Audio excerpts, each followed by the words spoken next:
Industry latest skills తో best career మీ సొంతం. 100% practical learning and top placements కోసం ఇప్పుడే జాయిన్ అవ్వండి రాయ్ యూనివర్సిటీ.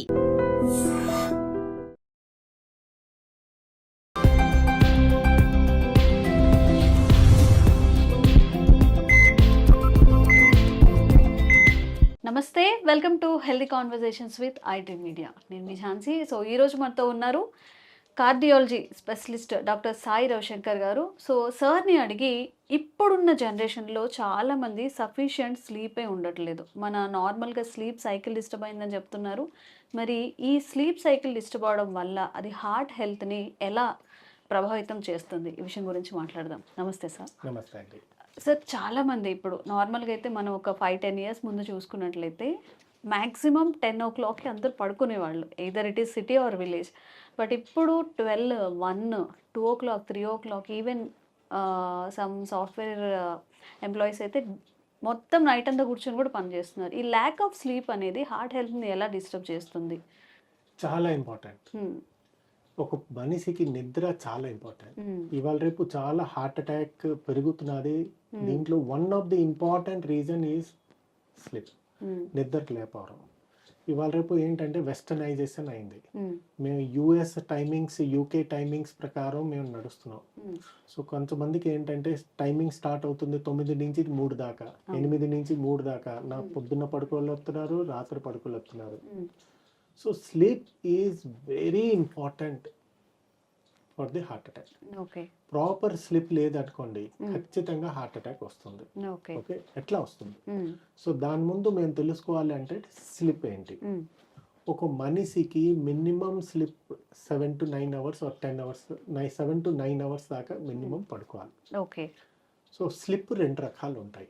ఆర్ఈఎం స్లీప్ అంటారు, ఎన్ఆర్ఈఎం స్లీప్ అంటారు. ఆ ఎన్ఆర్ఈఎం స్లీప్ ఏది ఉంటుందో దాంట్లో stage 1, stage 2, stage 3, N1, N2, N3 అంటారు. ఇవన్నీ ఏంటంటే light sleep. N1, N2 light sleep ఉంటారు. ఇవన్నీ N1, N2 కలిపి సుమారుగా ఒక 30-40% ఆఫ్ ది స్లీప్ సైకిల్లో ఉంటుంది. N3, N1, N2, N3 వచ్చేసరికి కొంచెం డీప్ స్లీప్ పోతారు. అన్నిటికంటే మోస్ట్ ఇంపార్టెంట్ అవుతున్నది ఆర్ఈఎం స్లీప్. ఆర్ఈఎం స్లీప్లో వివిడ్ అంటే మాకు కళలోని ఇవన్నీ డ్రీమ్స్ అవని ఇవన్నీ ఆర్ఈఎం స్లీప్లో వస్తుంది. That is very important. So ఇప్పుడు మీరు స్టేజ్ 1, 2, 3 తర్వాత ఆర్ఈఎం స్లీప్ రావాలి. ఇట్లా డైరెక్ట్గా ఆర్ఈఎం స్లీప్ రాదు. సో ఒక మనిషి సౌండ్ స్లీప్ కావాలి. So now I'm coming to the point. ఒక మనిషి ఒక 3 గంటలు జస్ట్ పడుకొని లేచేసి మళ్ళీ వెళ్ళిపోయి మళ్ళీ ఇంకొక పొద్దున్న 3 గంటలు పడుకుంటే దట్ ఈస్ ఫ్రాక్చర్డ్ స్లీప్. అంటే సగం సగం సగం సగం, అదేం పనికిరాదు. కంటిన్యూస్గా ఇప్పుడు స్లీప్ కి 2 రకాలు కావాలి. ఒకటి క్వాంటిటీ, ఒకటి quality of sleep. Okay. So quantity ఏంటంటే మినిమం 7 to 8 hours డ్యూరేషన్ కావాలి. క్వాలిటీ డీప్ స్లీప్ కావాలి. సో డిస్టర్బెన్స్ అంటే లేకుండా. సో ఈ 2 లేదు అనుకోండి, హార్ట్ ప్రాబ్లం ఖచ్చితంగా వస్తుంది. సో ఇప్పుడు ఒక చిన్న పిల్లల దగ్గర నుంచి మోర్ దెన్ 65 years దాకా స్లీప్ సైకిల్ చేంజ్ అవుతూనే ఉంటుంది.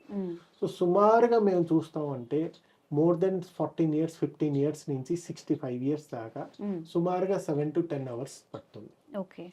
ఇప్పుడు లేటెస్ట్ ఇన్ఫర్మేషన్ ప్రకారం మోర్ దెన్ 10 hours ఎవరు పడుకున్నారో వాళ్ళకి కూడా హార్ట్ అటాక్ రావడం ఛాన్సెస్ ఎక్కువ ఉంటాయి. This is the now the recent timings, recent American guide lines. దీంట్లో మేము ఒక అమెరికన్ జర్నల్ ఆఫ్ కార్డియాలజీలో ఏదో ఒక పబ్లిష్ మేము స్టడీ చేశారు. కొంచెం మంది మోర్ దెన్ 10 hours ఏది పడుకుంటున్నారో వాళ్ళకి కూడా ఛాన్సెస్ ఆఫ్ హార్ట్ అటాక్ రావడం ఛాన్సెస్.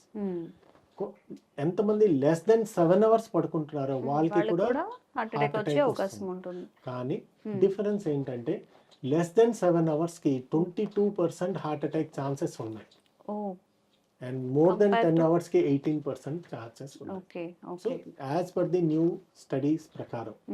సో ఇప్పుడు పూర్ స్లీప్ అంటే నిద్ర మధ్యన బ్రేక్ అయిపోయి మధ్యన మొబైల్స్ వచ్చి మధ్యన ఇది చేసి దీని వల్ల కూడా చాలా డేంజరస్ ఉంటుంది. సో ప్రాపర్ స్లిప్ డ్యూరేషన్ ఏది ఉంటుందో pattern, slip pattern is very very very important. So ఇప్పుడు పేషెంట్కి ఎట్లా నిద్ర ఇవన్నీ అంటే ఫస్ట్ థింగ్ అవుతున్నది మీరు ఫ్రాక్చర్డ్ స్లిప్ అనుకోండి. ఒకసారి ఆర్ఎం అంటే ఈ స్టేజ్ 1, స్టేజ్ 2, స్టేజ్ 3 తర్వాత ఆర్ఎం స్లిప్. ఒక మనిషిలో హార్ట్ ఏదో ఒక ఆర్గన్ 24/7 అది వర్క్ చేస్తుంది. 1 మినిట్ కూడా బంద్ అవుతే హార్ట్ బంద్ అంటే ప్రాణం బంద్. 24 గంటలు పనిచేస్తే హార్ట్కి కూడా కొంచెం రెస్ట్ కావాలి. రెస్ట్ లేదు. రెస్ట్ ఎప్పుడు వస్తుంది? నిద్రపోయినప్పుడు హార్ట్ రేట్ తగ్గిపోతుంది, బీపీ కూడా తగ్గుతుంది. సో దీనివల్ల ఏంటంటే హార్ట్ రేట్ తగ్గిపోయేసరికి కొంచెం హార్ట్ కొంచెం రిలాక్స్ అవుతుంది. జీరో బంద్ అవ్వదు. నార్మల్లీ ఎవరికైనా చూస్తున్నప్పుడు ప్రాపర్ నిద్ర ఉన్నప్పుడు హార్ట్ రేట్ తగ్గుతుంది. మేము ఇప్పుడు మాట్లాడుతున్నాం, మా హార్ట్ రేట్ 80 ఉన్నది. పడుకున్నప్పుడు సుమారుగా 50 to 60 వచ్చేస్తుంది. మీరు గమనించారో లేదో, దిస్ ఇస్ ట్రూ. అంటే హార్ట్ కొంచెం రిలాక్స్ అవుతుంది. మీరు ప్రాపర్ స్లిప్ లేదనుకోండి, రిలాక్సేషన్ అవ్వదు. దానివల్ల ఏంటవుతుంది?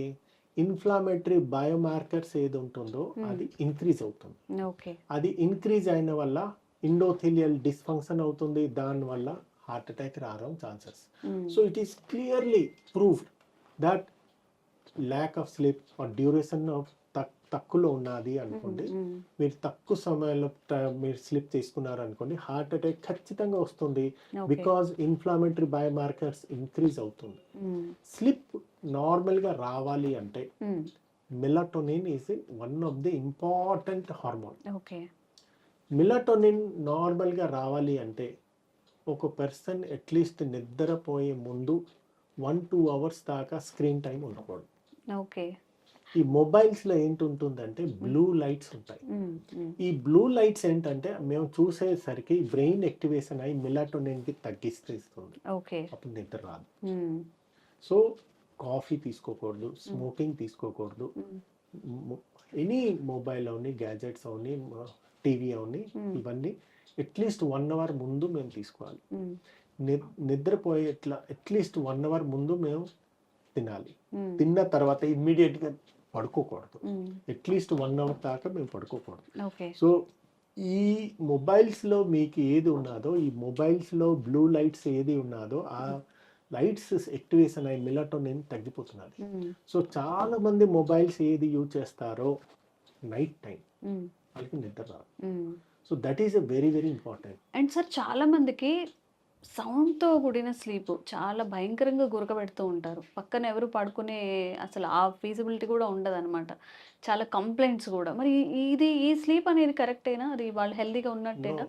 అబ్సల్యూట్లీ. స్నోరింగ్ ఎవరికి ఉన్నదో మీకు తెలీదు, కానీ పక్క వాడికి తెలుస్తుంది. వాళ్ళు ఖచ్చితంగా దానికి ఆబ్స్ట్రక్టివ్ స్లీప్ ఎప్నియా అంటారు. దాంట్లో కూడా కొన్ని స్టేజెస్ ఉన్నాయి. సో ఆబ్స్ట్రక్టివ్ స్లీప్ ఎప్నియా సివియర్గా ఉన్నది అనుకోండి, ఖచ్చితంగా పేషెంట్కి హార్ట్ అటాక్ రావడం ఛాన్సెస్ కూడా 25 to 30% ఇంకెక్కువ ఉంటుంది. వాళ్ళు 7 hours పడుకున్న తర్వాత కూడా వాళ్ళకి నిద్ర పట్టదు. ఆక్సిజన్ లెవెల్ బ్లడ్ లో తగ్గిపోతుంది. ఎందుకంటే అప్నియా అయిపోతుంది. అంటే కొంచెం సేపు తర్వాత పేషెంట్ కి శ్వాస బంద్ అవుతుంది. 45 seconds or 30 seconds or 45 seconds తర్వాత 1 minute తర్వాత కడక్కని మెలుక్కు వస్తుంది. సో ఆ ఎప్నియా టైం ఏది ఉన్నదో, ఎప్నియా అంటే శ్వాస బంద్, ఆ టైం ఏది ఉన్నదో దట్ ఈస్ ఇంపార్టెంట్. అది ఆక్సిజన్ సాచురేషన్, బ్లడ్ లో ఆక్సిజన్ సాచురేషన్ తగ్గిపోతుంది. తగ్గిపోయేసరికి బ్లడ్ తగ్గిపోయేసరికి హార్ట్ అటాక్ రావడం ఛాన్సెస్ ఎక్కువ ఉంటాయి. సో అబ్స్ట్రక్టివ్ ఎవరి ఇంట్లో స్నోరింగ్ ఉన్నారో వాళ్ళు ఖచ్చితంగా ఒక స్లీప్ టెస్ట్ చేయించుకోవాలి. స్లీప్ టెస్ట్ చేసుకుని AHI అప్నియా హైపర్పినియా ఇండెక్స్ ఏది ఉన్నదో అది ఎంత ఉన్నదా, more than 5, more than 20, more than 30, more than 55. So normally less than 5 ఉండాలి. సో అది ఎక్కువ ఉన్నది అనుకోండి, దాని ప్రకారం డాక్టర్ సంప్రదిస్తారు మీకు ట్రీట్మెంట్ ఏం కావాలి. సో దానికి కారణాలు బోల్డ్ ఉంటాయి, కానీ snoring is one of the important risk factor for cardiovascular అంటే హార్ట్ అటాక్ కి ఇంపార్టెంట్ డిసీజ్. సో ఇప్పుడు స్నోరింగ్ వల్ల ఏంటంటే డే టైం స్లిప్నెస్ ఉంటారు. చాలా మంది పడుకుని ఉంటారు రాత్ర, కానీ పొద్దున్న వచ్చేసరికి ఆఫీస్లో ఎక్కడ నిద్రపోనే ఉంటారు. ఎందుకంటే వాళ్ళకి అర్థం అవదు స్నోరింగ్ వల్ల ప్రాపర్ నిద్ర డిస్టర్బ్డ్ స్లీప్ ఉంటుంది. సో రాత్రి పడుకోలేపుతారు కనుక వాళ్ళు పడుకోలేపుతారు, పక్కన వాడు కూడా పడుకోలేపుతారు. కానీ వాళ్ళ గురించి డే టైం స్లీప్లెస్ ఉంటుంది. Okay. So day time sleeplessness వల్ల మీకు బీపీ పెరుగుతుంది, కొలెస్ట్రాల్ లెవెల్ పెరుగుతుంది, డయాబెటీస్ పెరుగుతుంది, అండ్ ఇన్ఫ్లామేటరీ బయోమార్కర్స్ పెరిగి ఖచ్చితంగా హార్ట్ అటాక్ వస్తుంది. So obstructive sleep apnoea, snoring ఎవరికి ఉన్నదో వెంటనే మీరు సంప్రదించుకోండి. ఒక స్లీప్ డాక్టర్స్ అని ఒక డాక్టర్కి సంప్రదించుకోండి. స్లీప్ టెస్ట్ అని ఒకటి ఉంటుంది. ఓకే. ఆ టెస్ట్ చేయించుకుంటే మీకు ఖచ్చితంగా బయటపడుతుంది మీకు ఏదైనా కావాలా లేదా. అండ్ దాని పరిష్కారం కూడా సింపులే. సిపాప్ మెషిన్ ఉంటుంది, అది రాత్రి పెట్టుకుంటే 100% క్యూర్ అయిపోతుంది. ఓకే. క్యూర్ కాదు, అది that is the solution. Okay. దాని గురించి ఎవరైనా స్నోరింగ్ ఉన్నది పక్కన మీ బంధువులకి అవని, మీ రిలేటివ్స్కి అవని, మీ హస్బెండ్గా అవని, వైఫ్గా అవని, అమ్మగా అవని, ఎవరికైనా అక్క చెల్లెలకి అవని ఖచ్చితంగా డాక్టర్ దగ్గరికి పట్టుకొని వెళ్ళి మీరు ట్రీట్మెంట్ చేయించుకుంటే వీళ్ళకి హార్ట్ అటాక్ రావడం ఛాన్సెస్ కూడా తక్కువ, చాలా తగ్గిపోతూ ఉంటాయి. సో స్నోరింగ్ విషయంలో మాట్లాడుతూ మనం ఎక్కువగా సౌండ్తో చేసేవాళ్ళు కొంతమంది, నార్మల్గా కూడా చిన్న పిల్లల్లో కూడా గురుకు వస్తుంది చాలా తక్కువ సౌండ్తో. స్నోరింగ్ ఏది ఉంటుందో, ఈ ఎయిర్ వేస్ ఏది ఉంటుందో దానికి డిస్టర్బ్డ్ అయిపోతుంది. అంటే స్ట్రైట్ ఉండకుండా కొంచెం స్లో అయ్యి దానివల్ల ఎయిర్ బంద్ అవుతుంది, గ్లాటిస్ ఇక్కడ బంద్ అయిపోతుంది. సో అది బంద్ అయ్యేసరికి అప్నియా వస్తుంది. సో అది కొంచెం మంది మెయిన్లీ ఏంటంటే ఈ స్నోరింగ్ ఎప్పుడు వస్తుంది, ఒబేసిటీ పేషెంట్ అంటే లావుగా ఎవరు ఉన్నారో, బీపీ ఎక్కువ ఉన్నారో, స్మోకింగ్ ఉన్నారో, వీళ్ళందరికీ ఎక్కువ స్నోరింగ్ వస్తుంది. సో దానికి బెస్ట్ పరిష్కారం అవుతున్నది 90% మీ వెయిట్ ఎక్కువ ఉన్నది అనుకోండి, వెయిట్ తగ్గించండి. బీపీ ఉన్నది అనుకోండి, బీపీకి టాబ్లెట్ వేసుకోండి, స్మోకింగ్ బంద్ చేసుకోండి, రెగ్యులర్ ఎక్సర్సైజ్ చేసుకోండి. మోస్ట్ ప్రాబబ్లీ ఎర్లీ స్టేజ్లో ఉంటే స్నోరింగ్ బంద్ అయిపోతుంది. ఒబేసిటీ పర్సన్స్కి చాలా ఎక్కువ స్నోరింగ్ వస్తుంది. బికాస్ ఈ యాంగిల్ ఏదో చాలా డిస్టర్బ్డ్ అయిపోతుంది, ఎయిర్ వే ఏదో డిస్టర్బ్ అవుతుంది, దానివల్ల ఇవన్నీ వస్తుంది. సో స్నోరింగ్ మీరు ఖచ్చితంగా పట్టించుకోవాలి. పేషెంట్కి మీకు అర్థం అవదు మీకు స్నోరింగ్ అని, పక్క వాళ్ళే చూసుకోవాలి. మీ ఫ్యామిలీ ఫ్రెండ్స్ ఎవరైనా అట్లా ఉన్నారు అనుకోండి, డాక్టర్కి సంప్రదించండి. ఓకే. సో చాలా చాలా వాల్యుబుల్ ఇన్ఫర్మేషన్. మీ స్లీప్ సైకిల్ మీద హార్ట్ హెల్త్ చాలా డిపెండ్ అయి ఉంటుంది కాబట్టి ఫోన్స్ తగ్గించి, స్క్రీన్ టైం తగ్గించి, పడుకునే క్వాలిటీ ఆఫ్ స్లీప్ని ఎక్స్పీరియన్స్ చేయడానికి ట్రై చేయండి. హార్ట్ని ఆరోగ్యంగా ఉంచుకోండి. Thank you so much sir. Sir, one life lesson what medicine has taught you. Whatever you can do without expecting. But I really believe మన positive attitude ఉంటేనే మనం ఏదైనా సాధించగలం. గట్ని మనం కరెక్ట్గా డీల్ చేసినట్లయితే అది మనకి పాజిటివ్ హార్మోన్స్ని రిలీజ్ చేస్తుంది. షుగర్ వచ్చిన వాళ్ళ పరిస్థితి ఏంటి? పొట్ట దగ్గర పెరిగితే దాన్ని ఆండ్రాయిడ్ అంటారు, ఆండ్రాయిడ్ ఫోన్ కదా. అసలు థాట్స్ ఎందుకు వస్తాయి? బ్రెయిన్ డెడ్ అంటే దానికి ప్రపంచం అంతా కూడా కొన్ని నిర్దిష్టమైనటువంటి లక్షణాలు ఉంటాయి. మానసికంగా ధైర్యంగా ఉంటే క్యాన్సర్ జయించవచ్చు. You are a doctor for a cause sir, అంతే. వాళ్ళకి వచ్చిన ఆదాయం కాకుండా ఫ్రీ సర్వీస్ ఎంతమందికో చేస్తుంది. And don't forget to subscribe to iDream. And for more videos, Please subscribe to iDream. Please subscribe to iDream. Please subscribe iDream. And please subscribe to iDream. For more videos, subscribe to iDream. please like, share and subscribe to the channel. Congratulations, iDream. Subscribe to iDream. Subscribe to iDream. So subscribe to iDream Media. iDream ki iDream team andarki huge congratulations. Please subscribe iDream media. Please subscribe to iDream. Subscribe iDream. Please subscribe to iDream. iDream అంటే నా కళల ఛానల్ను subscribe చేసుకున్న నోరు తిరుగుతలేదు, మీరైతే గంట గుర్తు కొట్టండి. For more such videos, please subscribe to iDream. Subscribe to iDream. Please subscribe to iDream. Please subscribe iDream Media. Please do subscribe to iDream. Please subscribe to iDream Media. For best entertainment and information, please subscribe iDream.